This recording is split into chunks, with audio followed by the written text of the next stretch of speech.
Hey everyone, and welcome to the Defining Your Life podcast, where we focus on living in our purpose, practicing presence, and activating our power in each moment. I'm Marsharelle, your resident pep talk provider, and I invite you to join me as we continue to learn, lift each other up, and strive to level up together. Because we are never finished defining our lives, and it takes a village, so let's build one. Stay tuned for the episode.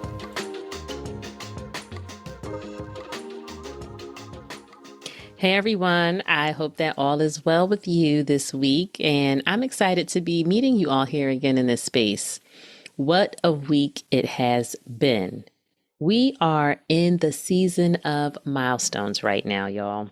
And I normally think about the seasons this time of year as far as the weather is concerned, of course. With preparing to transition from spring to summer, the garden is now in bloom. And of course, and thankfully, pending vacations and days off from work are on the books. Can we say hello, Summer Fridays? Y'all know what I'm talking about. I know I'm not the only one that gets restless and has trouble sitting at my desk all day this time of year. It's that itch to be free.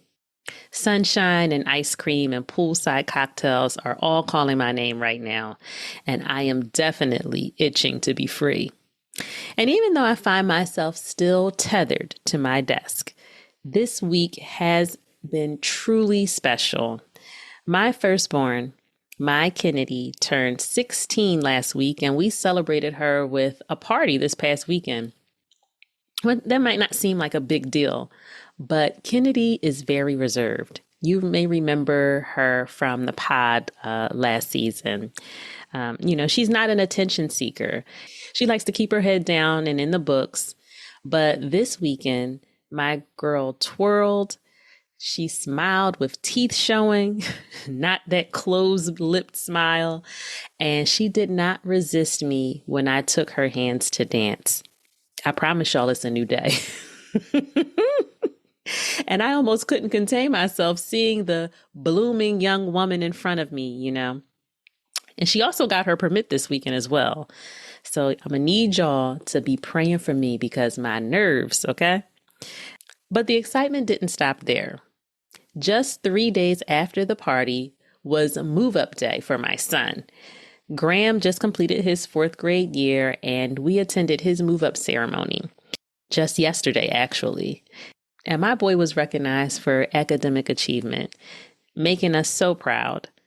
And not only is he moving on from this elementary school, this really marked for us the closing of the elementary school chapter altogether since he is our youngest. We've been connected to this school since my daughter entered kindergarten. My husband just made a recording of him on his final walk to school with Graham. So again, it was really a reminder of the progression of time. And some may be shocked to hear this, but I will shed a tear at the drop of a dime. It may be behind closed doors, but they fall, y'all. But somehow I managed to contain myself over the last several days, perhaps mainly due to exhaustion. But I did surprise myself when I found that the tears welled up but didn't manage to spill over. Maybe perhaps for the first time with ease, I was able to look at these major milestones as the opening of a new door toward possibility and not the closing and locking of one behind me. I normally struggle convincing myself like, girl, it's going to be okay. You still got plenty of time, and the kids will find their purpose and I'll find mine anew again, right? I know I'm dramatic. I'm always going down these holes, these rabbit holes, trying to figure out what's next. What am I going to do with life? Yada, yada, yada. And I know I'm dramatic, but this is a judgment-free zone. So I would hope that y'all aren't judging me in this moment. But this week, I felt the possibilities of all that could be as I looked at life through the lenses of my children. Remember when you were young and didn't know much, and so you could think what may have seemed to be outlandish thoughts, and you could build on them and create visions that were, I would call it light work to the imagination. Do you remember what you wanted to be before you had responsibilities or let fear take over your life, and all of the little ways that can add up to paralyze you and keep you from taking risks and trying new things and thinking outside the box? before you settled for what was good enough. That's what I saw when I took a look at my 10 and 16-year-olds this week. All that could be, endless possibilities when you're still exploring, when you feel like time is on your side, when the unknown is exciting, and when your mind is untainted. The possibilities are endless. And while the framework may look a bit different for all of us that have lived a bit longer or are a little more seasoned and we have more responsibilities, I still want to remind you not to put up barriers that don't exist, because we still do have those endless possibilities.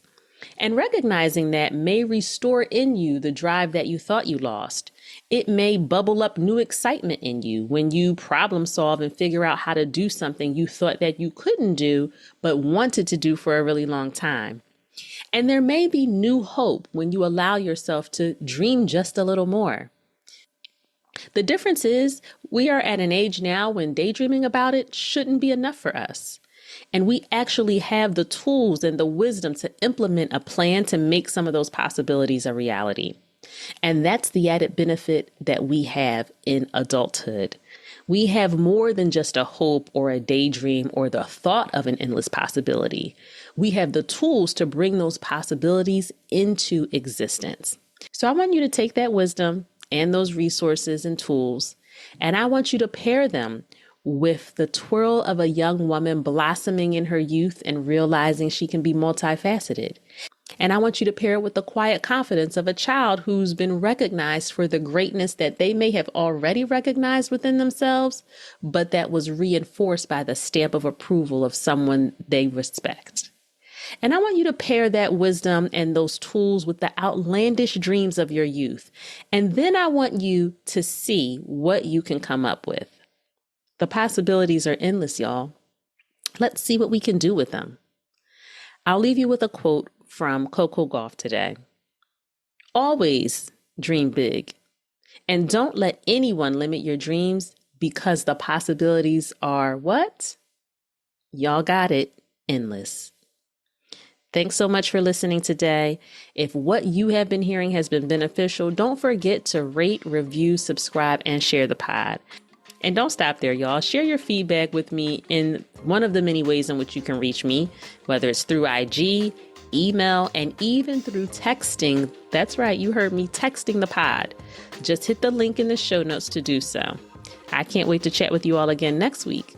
Take care until then.